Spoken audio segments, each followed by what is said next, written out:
So, welcome, Julietta. I'm so happy to have you here with me today to talk about a topic that comes up all the time in my conversations with teachers and parents, and that is the idea of self regulation and young children. Would you tell us a little bit about yourself, about your professional and your personal experience with leading little ones? Yes, thank you so much for having me here, Dina. It's wonderful to be in conversation with you. I love this topic. I am a school psychologist and school counselor in Seattle. I've been with Seattle Public Schools for the last 15 years. So I've been working with little ones in schools. I've also been part of the childhood preschool developmental team. So where we assess preschoolers ages 3 through 5 for developmental delays, a lot of which come to us dysregulated or with emotional regulation issues.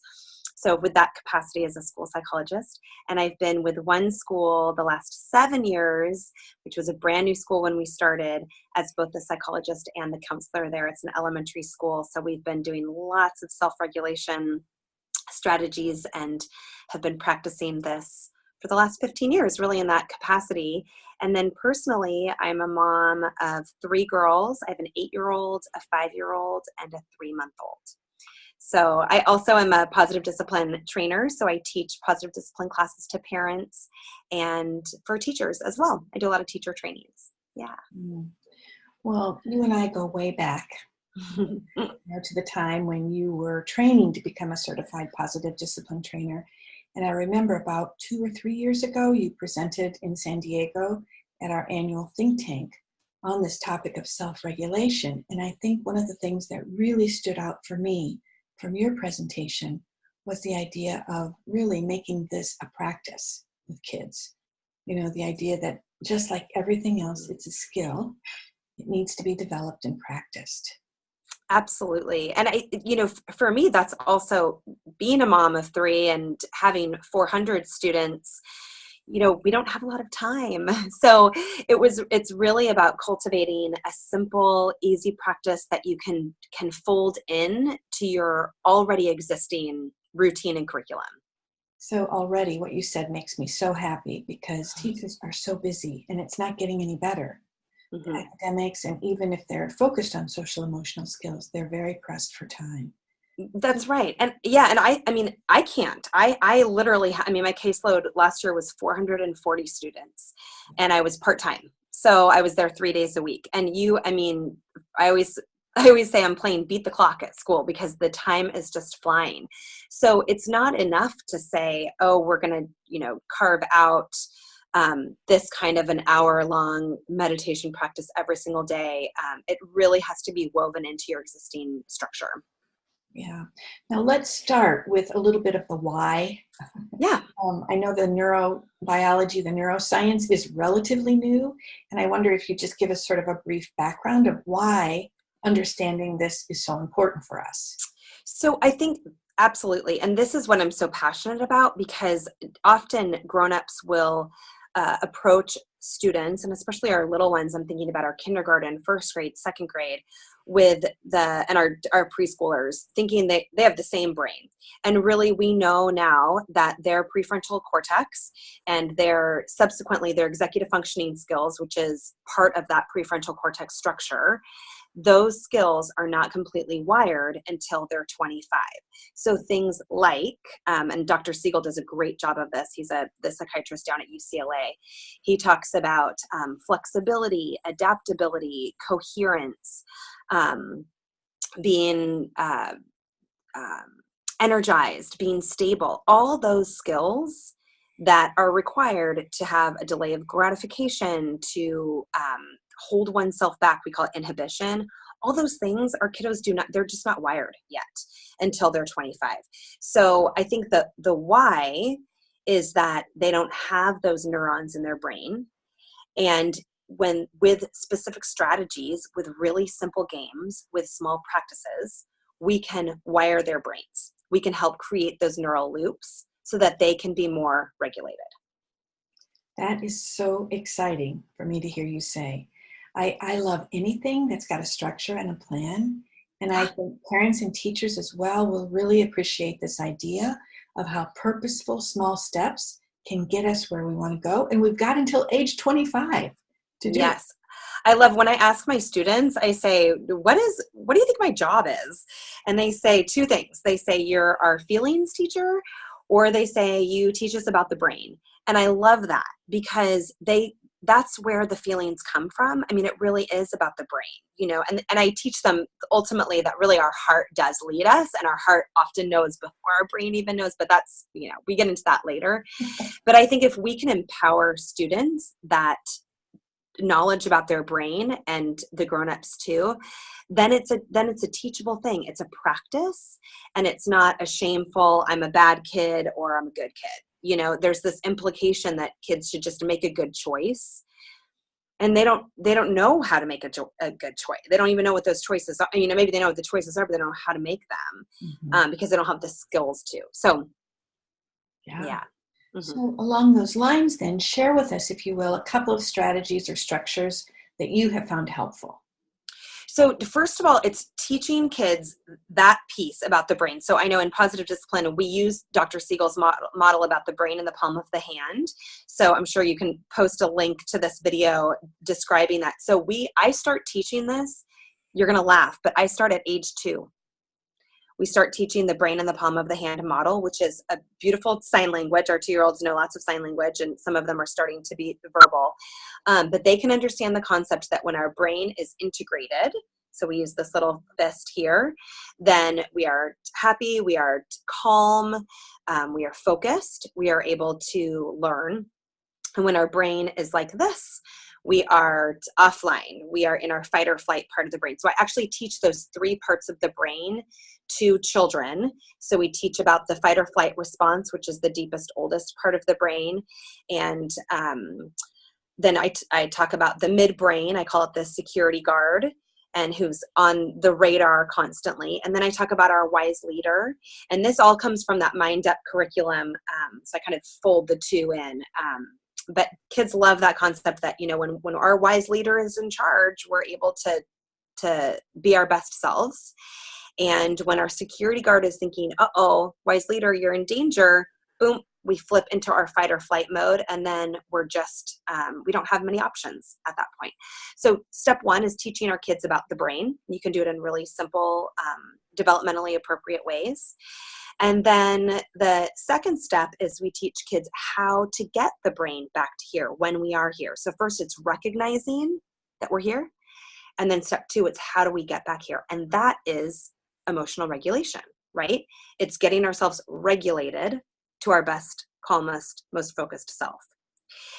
And understanding that even when our 5-year-old is regulated, it's not going to look the same as a 30-year-old who's regulated. They're still going to be a little bit wiggly. They're still going to be a little bit silly. They're still going to only have that capacity for a short amount of time. So also just understanding that developmentally. So first I start with teaching about the brain to kids. And then we get into the fun stuff, which are the tools to help us get back to here. Okay. So you want to show us a couple of the tools? Yeah. So one of my favorite things, and it sounds super cheesy and so simple, is really teaching kids how to breathe. And often you hear grown-ups saying, well, just go take a deep breath. And I know for me, when I am dysregulated, I do not want to take a deep breath. I do not want to go sit in kumbaya and take my deep, right? It feels good when that adrenaline is pumping in my body. I want to stay silly. I want to stay mad. So you really have to be intentional and teach kids how to breathe. So you can spend as simple as a couple of minutes doing it. You could spend 30 minutes teaching how to breathe. And so one of my favorite tools is this Hoberman sphere, and you can get it on Amazon. It's called a Hoberman sphere. Kids love to learn that word. And we say this is like our lungs. And so when we breathe in, the ball is going to open. And then we breathe out. And we teach kids to have it go as slow as possible. And then to exhale. So this is a great visual tool. Kids are very visual learners. And so in my classrooms, there are many jobs. Sometimes they call them the mindful monitor or the breath monitor. And so a lot of our teachers embed this kind of breathing into their day. So every time the kids get back from recess and they get on the rug, there's the monitor standing there on the rug saying, everybody ready? And then everybody has the eyes on the monitor. And when all the little first graders are looking at that monitor, they breathe in and out. And they do that 2 more times. And then that's it. And they say, okay, now let's begin math. It's really simple. It's not like this whole separate thing. My kids also love, my students and my own kids love to make up their own breath. So we'll make up like a whale breath, for example, and we'll say, make a little whale spout at the top, or a snake breath. So you'll breathe in and then hiss out to slow the breath down, like something like that. Another breath they like to use, we call it an infinity sign, or I say it's called a lazy 8. So if you think about the number 8 and it falls over, and again, there's this kinesthetic component. So where I'm drawing that number 8 while we're breathing in and out, and that helps connect their right brain and their left brain. So that helps strengthen that pathway. And I share that with kids. I am super transparent. I am saying how this breath and how when we're doing a movement with the breath, that it makes our brain stronger and that it connects our brain tighter. It creates those neural loops so that our wise leader is stronger. And I think that, Dina, is really important for kids to have relevance. They need to have a why. There's concept that there's just this blind obedience, or just because I'm teaching you, you got to do it. But if kids understand the why, if they have a little, if they've had that ownership and that relevance, then it's more likely to stick. So.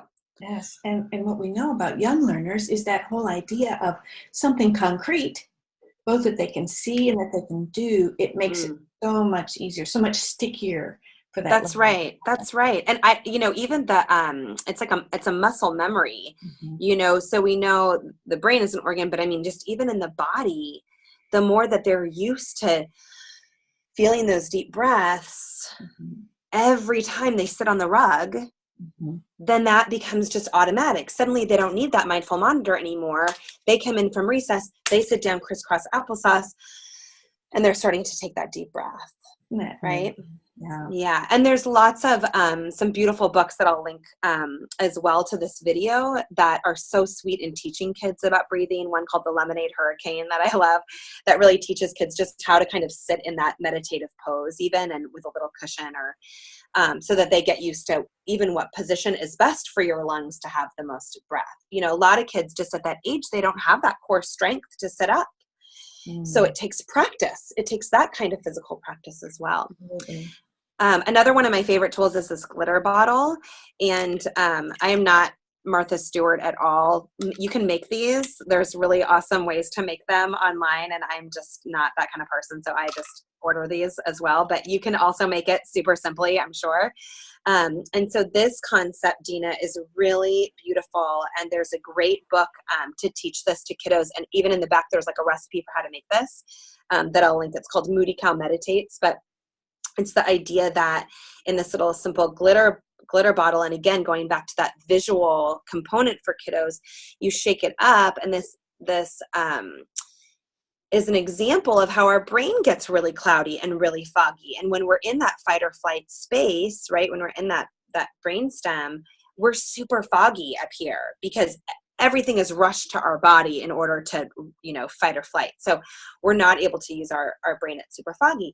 So we shake it up, kind of exemplifying that. And then we just let it settle, and we watch with our eyes, taking deep breath as we watch the glitter settle. I'm hoping you can see it on the video here. And kids are just mesmerized by this. They're just watching the glitter slowly, slowly settle to the bottom. And by the time it gets settled, they're feeling better. And so we talk about how quickly, therefore, feelings do come and go, how we do come out and come in. Because the other piece about their brain is that they don't quite understand the concept of time like we do. So when they're feeling dysregulated, in a good or a bad way. It's not always that they're mad, right? Sometimes they're just like so overly hyperactively silly and goofy, right? But they think they're going to be that way forever, right? If they've lost a buddy or they haven't gotten a turn on the tire swing or whatever, they think that's forever. So it's also this teaching piece that, you know, these feelings come and go, and look, already your brain is starting to clear up a little bit, you know, and sometimes it takes a little bit of time, but we'll get back to that state. So it's not so scary when they come across that feeling again of being sad or scared or mad or out of control. Does that make sense? Yes. And so I'm thinking a lot of the things you're talking about is to take the time to be preventative, to be proactive and teach these things. Yes. What happens? We're teachers. As parents, we're teachers. Of course. And as teachers, we're teachers. You know, I always say all those challenges that we have with kids, that's them being kids. And those challenges never go away. We don't erase them, but we become more empowered as grown-ups for ways to respond to them. The challenges are going to keep coming up. And so how do we deal? And so this is of course, the big aha, or the big secret, which is that our kids can't do this until we can do this. Oh, that. Yeah. I was just thinking that about how many times I've said, settle down, you know, in my most sort of mad or. Oh, yeah. Yeah. I was just saying the other day, you know, you don't use that tone with your sister. And meanwhile, I'm using like the exact same tone. I mean, could not have been more mirrored of my tone, you know, that sassy tone. Like, I wonder where she got it. So, right. Like we can't teach breath work until we've practiced it every time. Mm-hmm. You know, so when our kids are doing it on the rug, we can't be checking our email or taking attendance. I mean, truly, we've got to really walk the talk and be that model. I mean, that's the piece too, that we've got to really show kids through not just our words and through the, you know, but really through the demonstration and through our modeling of our own regulation. Yeah, sure. So Julietta, what happens then when kids are in the moment? They're on the playground, they don't get that swing when they want to. How does this model impact what happens in the moment? Yeah. So the big key for us, and the message that we have at our school is that, and that I have with our kids, is that all feelings are okay, right? And that we can't solve any problems until our brain is like this. This just happened literally half an hour ago before I got on this call with you, and my two girls were outside, you know, fighting over the scooter or the bike or whatever. And it's like the dumbest thing, right? I mean, it's who gets to go on this side of the vegetable bed or whatever. But by teaching our kids preventatively that we can't solve problems until we're here because we can't come up with any good ideas, so it's that part. So in the moment when they don't get their turn swing or they're totally flipped, you know, my 5-year-old was like, now I can't do my story, and I wanted to have the whole thing, you know. Then we just simply take a break. We take a pause and we say, our brain is here. When it's here, we can find a solution. How can I help you? Sometimes it's that they just need that break and they can come and have that physical presence next to the grown-up out on the playground. They're not in trouble. They're not in timeout. They're just taking a little break. They're doing their own deep breaths. Maybe I'm just standing next to them, taking my own deep breaths. I just intuitively get really low down to their level always, right? If I'm trying to still be supervising, you know, that whole section on the playground, I've just maybe have my arm around them and I'm just kind of taking that deep breath and I'm validating their feelings. I'm saying it's hard to wait your turn. You're feeling super frustrated right now. It feels unfair. Kids love it when you tell them that because it always feels unfair to them. And then here's the other trick. So again, it's not just kind of that kumbaya of being a school counselor, but when we name our feelings, that part of the brain, that midbrain, the amygdala, it's this little almond-shaped part of the brain, that's that security guard, that radar, that calms the security guard down. So when kids can verbalize their feelings, then it calms the amygdala down and allows their brain to regather. So by us saying, you look really mad right now, you're super frustrated, you didn't get your turn, then they say, I am mad, it is unfair. Them saying those feelings starts to just regather it, right? And then you can offer, do you want to take some deep breaths? Do you want to go to the we have positive timeout spaces. Maybe if it's in the classroom, they go to the calm body spot. They can look at the glitter deal, have some other sensory tools to help.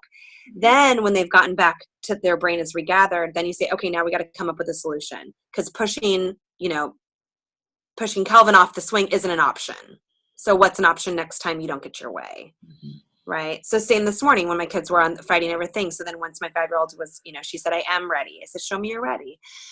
I am ready. I said, okay, I can see in your face. All right. So here are some options. You guys can take turns. Do you want to set the timer? Do you want to just let her have the whole turn because you want the whole courtyard to yourself? Things like that. Okay. So that really does answer the question then about consequences.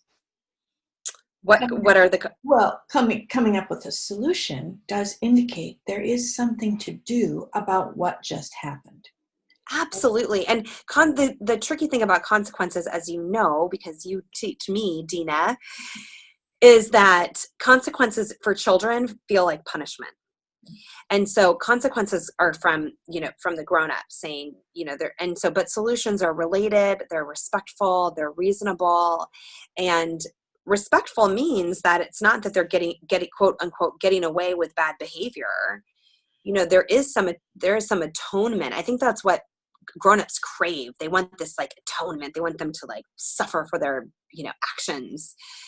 They're making it right, but our job is to build those neurons so that they don't do it the next time. Yeah. And a punishment isn't going to build that neuron so that they don't do it next time. So really, what can we teach? We can teach them to calm down, and then we can creatively say, what are all these other ways that you can handle it differently the next time this comes up? And what can we do to make your relationship right with whoever, if there was somebody that was wronged, or usually something that was some sort of destructive situation too. So I have to ask, what is it like to teach or to be at a school where it sounds like all of you are on the same page relative to positive discipline, relative to the neurology of the brain and the building of skills? What's that like? I love that question. You just gave me chills with that question, because people don't ask. I haven't been asked that really. And I can tell you that as a grown-up, because that is the culture and the language among the grown-ups, I feel welcomed. I feel like I can be myself. I can be an authentic self. I've worked in so many schools, Dina, and just like kids, I walk into that staff room sometimes, into that lunchroom. Maybe I'm only there a day and a half a week, as an itinerant psychologist. In a large urban district, we're spread out, and I am not welcomed in that lunchroom. I am not offered that seat. I am not, I don't get that warm smile. It's weird. So at this school, because we're teaching this to our kids about being solution focused, about mistakes are okay, about we all belong, we all matter. I feel that way as a grown up. Mm. So, but let me tell you that we still have challenging behaviors. We have a ton of challenging behaviors, right? And so I think there's this perception sometimes parents think, they're going to come to our school and it's going to be like everybody is conflict free and we're all holding hands and skipping. We're not, we aren't face to face with conflict. We are dealing with conflict. We are not escaping conflict by saying, go to the principal's office, get out of my classroom. Yeah. We're dealing with it face to face. Yeah. So, it's hard work, but for me, it's super rewarding. And it's also super rewarding because I'm speaking the same language at home as I am at school. Yeah. And for kids, that is comforting, that they know who they're going to get every time they interact with a grown-up. Yeah. I was just thinking it's consistent. I was just thinking about that word this morning when I was getting ready for our talk. And I know that often teachers will say to me, well, we want something that's consistent. And I was thinking about the bottom line for consistency in a positive discipline school is that it is consistently respectful and allows everyone to have dignity and potentially helpful. So yes. And I think the misperception is that we're nice all the time. And that's what's scary for kids, because I think sometimes with grown-ups, they don't know if they're going to get the nice teacher or they're going to get the mean teacher, because we're so nice until we can't stand the kids, right? And then we become so mean that we can't stand ourselves and we fought back and forth. And so they don't know who they're going to get. Mm-hmm. And with this model, we are just consistently firm. Mm-hmm. We're consistently connected. We're consistently integrated and regulated ourselves. Mm-hmm. So we're going to have the same response every time you ask me. Yep. Yeah. And that feels safe for kids. So you raised the parents a few minutes ago. Tell me, are there ever issues with the parents? Because my guess is that many of them may have children in your school and they don't know about positive discipline or brain Sure. neurology or Dan Siegel. How does that work? Yeah. And they, so they've got their little ones coming home saying, so-and-so flipped out, or there was a scenario, or he called me this. And, they don't, what's hard is that then you just hear the one side from your own kiddo. And then I call it the 10 p.m. email, where it's this long scathing email that the parent sends of, this is what my child told me. And, they say things in an email that they would never say to my face in an office or to a teacher. And then how does the teacher feel at 7 a.m. when they walk in to prepare their day? And that's the email that they get, right? That's scathing email. Can't believe you did this and this happened and you're doing your job terrible. And then they're supposed to start their day on that note. Mm-hmm. It's really hard, right? So I coach parents, don't send that 10 p.m. email, And instead, first of all, it takes that trust building that you might not see. There might not have been this big public humiliation in front of your child about the other child, right? There wasn't this big public humiliation of, you don't do that anymore, and you get out of my class, and you go down to the principal's office, and don't you come back. They don't see the quiet behind the scenes teaching that we're doing. All the prevention, all the intervention, the small group pullout that we're doing with that child, likely with me as a counselor or a psychologist, the extra positive timeout space that we're doing, the teaching during recess that child is having. They're not missing recess, but maybe we're using recess to stay safe and to teach other skills, right? So I think often parents don't see the work that's being done behind the scenes because we don't believe in public shaming. And we build relationships and we teach as well. And it is a paradigm shift. You feel that you teach the parents as well. Yeah, we have to. So, and it's really about building that relationship and understanding where they're coming from. Yeah. They want to keep their child safe, just like I want to keep my child safe. We're all the humanity of parents, that shared feeling of, absolute love, absolute mama bear, papa bear, like keeping our kids safe, having in dying love, right? Enduring love. So I get that, so it's really about connecting with the parents on that level. Mm-hmm. And letting them know how we're helping their child, and also how that experience, is. I often talk about how we have our students not just for 1 year, but for 6 years. We have a K through 5.